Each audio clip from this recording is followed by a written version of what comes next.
जैसा कि दोस्तों पिछली वीडियो में हम लोगों ने देखा कि कैसे पदार्थों को शुद्ध किया जाता है, जिसमें कि दूसरा विधि था अपकेंद्रीकरण।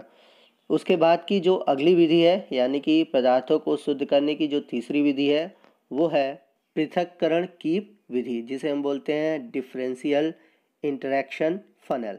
तो इस विधि द्वारा हम ऐसे द्रव को एक दूसरे से अलग करते हैं जो आपस में अघुलनशील हो। आइए मैं आपको एनिमेशन के थ्रू समझाता हूँ। तो जैसा कि मैंने आपको बताया कि दो या अधिक अघुलनशील द्रवों को या तरल पदार्थों को पृथक करने के लिए पृथक्करण की विधि का उपयोग करते हैं। तो मैं आपको इस विधि द्वारा जल और तेल को कैसे एक दूसरे से अलग करते हैं इसके बारे में बताऊंगा। तो इसके लिए हम क्या करते हैं कि एक पृथक्करण कीप में तेल और जल के मिश्रण को डालते हैं और उसे आपस में हम मिला लेते हैं, ताकि आपको समझ में आए कि कैसे हम एक दूसरे को अलग कर सकते हैं।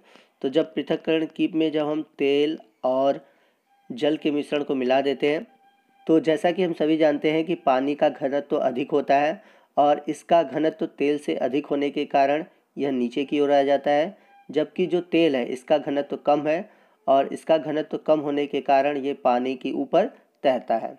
तो पानी को तेल से अलग करने के लिए हम क्या करते हैं, पृथक्करण कीप के नीचे लगे हुए जो नल है उसको हम खोलते हैं और पृथक्करण कीप में जो भरा हुआ जल है उसे हम नीचे बर्तन में बह जाने देते हैं। तो इस प्रकार आप देख सकते हैं कि जो तेल है पृथक्करण कीप में रह जाता है, बाकी जो जल है वो नीचे दूसरे पात्र में एकत्रित हो जाता है।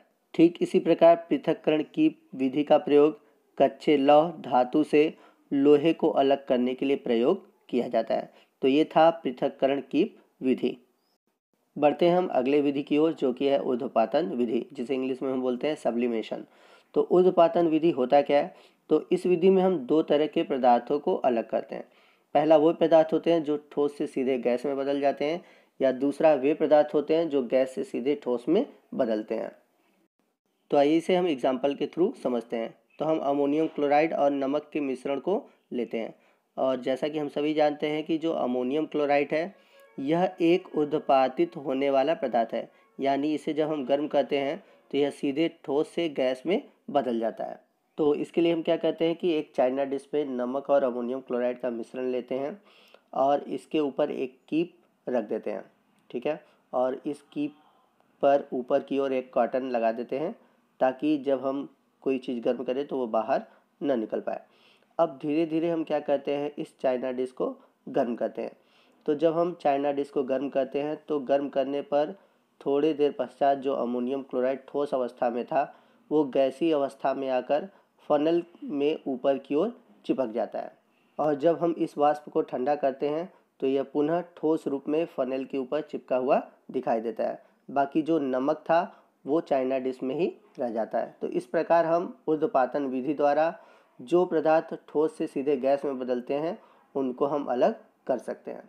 ठीक इसी प्रकार हम कपूर, नेफ्थलीन, एंथ्रासीन, ये सभी ऊर्ध्वपातित होने वाले पदार्थ हैं, इन्हें हम ऊर्ध्वपातन विधि द्वारा अलग कर सकते हैं।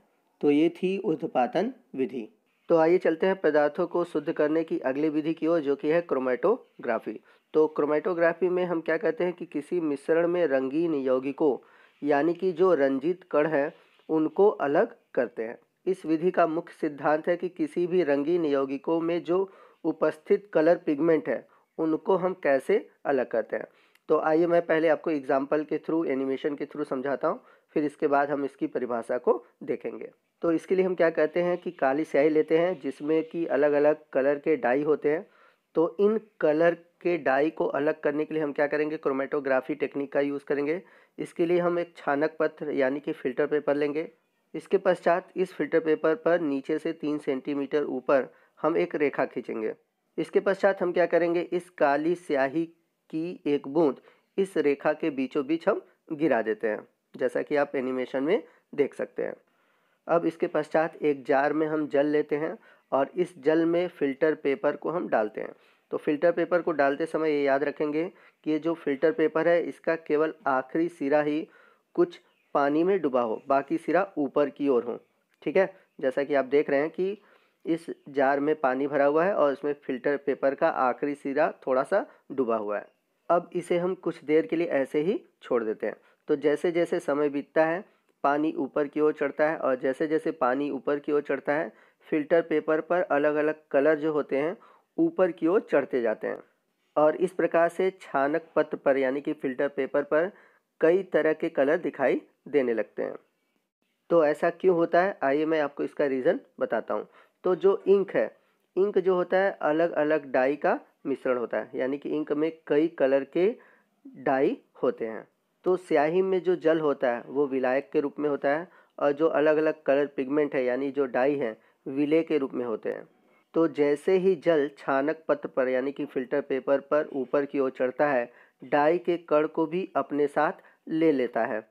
अब जो डाई जल में अधिक घुलनशील होता है वह ऊपर की ओर तेजी से चढ़ता है और जो जल में कम घुलनशील होता है वह नीचे की ओर ही रह जाता है और इस प्रकार से रंगों को अलग अलग किया जा सकता है। तो आइए इसकी परिभाषा देखें, यानी कि क्रोमेटोग्राफी को हम कैसे परिभाषित कर सकते हैं।